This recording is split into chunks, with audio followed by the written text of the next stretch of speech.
Hey guys, this is your operator Alex speaking, and today we're talking about Cyberpunk 2077 being delayed again. Oh my gosh, why? Oh, 2 more months of waiting. Real quick before we get into it, if you like my videos, please be sure to give this video a thumbs up, subscribe, click the notification bell if you like it.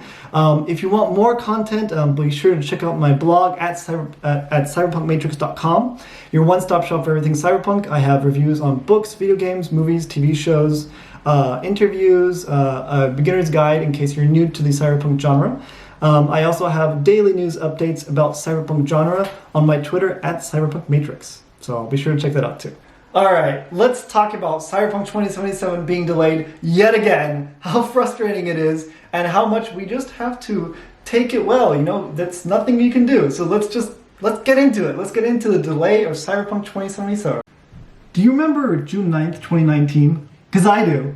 June 9th, 2019 was the day that we saw the new trailer for the Cyberpunk 2077 video game, and then we saw Johnny Silverhand come out at the end with the music rocking, and we see it's freaking Keanu Reeves, and we're like, what? And then the doors open, there's this smoke, and then Keanu Reeves comes out, and we're like, what? And then he comes out on stage, and then a fan is saying what we're all thinking, and they're like, you're breathtaking, and then Keanu Reeves laughs because he's so awesome, and then he was like, you're all breathtaking, and then it became a meme. Do you remember that? After all that, Keanu Reeves was there to do one thing, and one thing only. He said, Cyberpunk 2077 is coming out, the release date, April 16th, 2020. But, oh, I'm sorry, it's past April 16th. Where's my Cyberpunk 2077 video game? Do we have it? I don't think so. And then January 16th, 2020 comes, and they say, sorry guys, we have to delay the game until September 17th, 2020. 5 months of delay. And I was like, what? And then I thought to myself, wait a minute, September 17th, that's 2 days before my birthday. Hey, isn't that a great thing that it's going to be like the most exciting video game ever that I've been waiting for? 2 days before my birthday? Great, it's going to be a birthday present, right? Not anymore. No. You can kiss your birthday present goodbye. So it might seem like Cyberpunk 2077 getting delayed is a bit of a surprise, right? Like the second delay. But I'm going to explain in this video why it's actually not that surprising if you look at past video games and if you look at the situation happening right now. And because not only that, it might actually be, in a certain way, a blessing in disguise. And here are my thoughts about that. I mean, let's look at the bottom line, right? Let's look at the bottom line. The bottom line is make a good game, you know? Don't release a game that's early and has all these bugs because that's going to detract from the experience of playing the game. If you have a buggy game, you need to get all these patches. Some people won't get the patches, and then they'll just get frustrated by playing a game with bugs that doesn't work properly. I'd much rather wait a little bit longer in order to get a really good game that doesn't have any bugs and is just a smooth, really good experience. I mean, like, think about the bugs that they had even after trying to fix all the bugs in Skyrim, right? So in Skyrim, there were a lot of bugs. You couldn't go places, things would move, like you get stuck, you'd have to reload from previous saves for the game in Skyrim. I know that happened to me. And then, with The Witcher 3, you'd see your steed Roach just randomly chilling on top of a house when that's not supposed to happen. And that's from the same publisher. And actually, with The Witcher 3, let's look at what happened with The Witcher 3. The Witcher 3 was supposed to come out fall 2014, right? But in March 2014, so 6 to 7 months before the game was supposed to be released, they pushed it back 4 to 5 months to February 2015. Okay, you still with me? Then in December 2014, so 2 months before it was supposed to be released, they pushed it back yet again to May 2015. So that's 3 months back, right? In comparison, so let's compare it to CD Projekt Red's release dates for Cyberpunk 2077.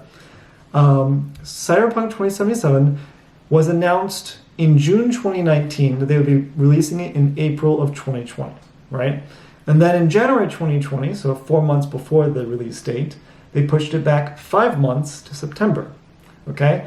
Then in June, so right now, 3 months before the anticipated release date, they pushed it back another 2 months to November. So let's look at the two and compare, right? For The Witcher 3, it was pushed back about 5 months, and those pushed back again 3 months.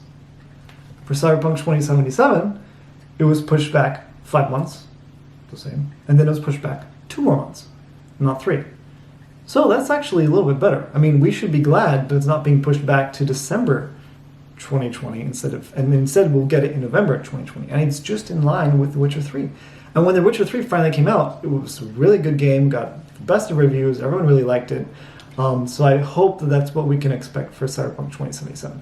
And then on top of that, because the game was so good, Netflix made it into a TV series. I mean, imagine if we could get a Cyberpunk 2077 live action series on Netflix. That would just be, oh my gosh, amazing. Okay, so my final thoughts on the delay for Cyberpunk 2077 is that maybe it's a blessing in disguise. What do you mean by that? Well, this is what I mean. In a weird sense, it's kind of like a gift to have something to look forward to, right? With something to look forward to, you have a lot of hype, you have a lot of curiosity, you have a lot of wonder on what the game's going to be like.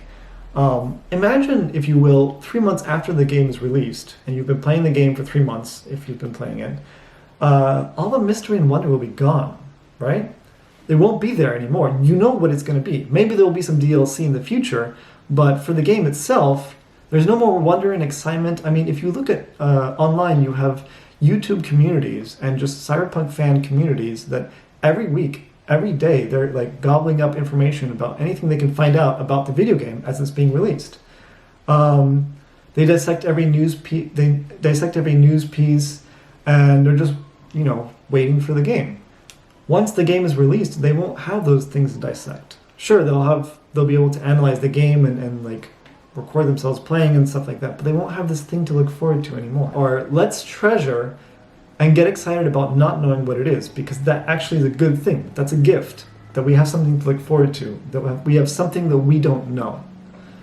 And in addition to that, if you really have to know something, in 4 days, on June 25th, we're going to have the Night City Wire event with Cyberpunk, with the CD Projekt Red, and they're going to give us a lot more interesting updates and information about the video game Cyberpunk 2077 that's going to be released in November now. So we'll see. In 4 days' time, we're going to get new information, and those updates hopefully will last us these 5 months until the game's actually released. So hopefully it's a lot of information, a lot of good stuff that we can dissect and look into. So yeah, those are basically all of my thoughts on the delay of Cyberpunk 2077. If you liked this video, please feel free to give it a thumbs up, subscribe, and click the notification bell if you liked it. Feel free to write in the comments below what you thought. Are you disappointed about the delay? Do you think it's fine? Are you furious with CD Projekt Red that they're pushing it back two more months? Like, what do you think? So feel free to give me your thoughts in the comments below. If you like this content, I have a few other videos on this channel, but I have a lot more content on my blog, cyberpunkmatrix.com. It's your one-stop shop for everything Cyberpunk. I have reviews for books, movies, video games, TV shows. I also have a beginner's guide, so if you're new to Cyberpunk as a genre, you can check out my beginner's guide, interviews, and a whole bunch more content. Finally, you can also check me out on Twitter at CyberpunkMatrix for daily updates on Cyberpunk news. And so that's all for now.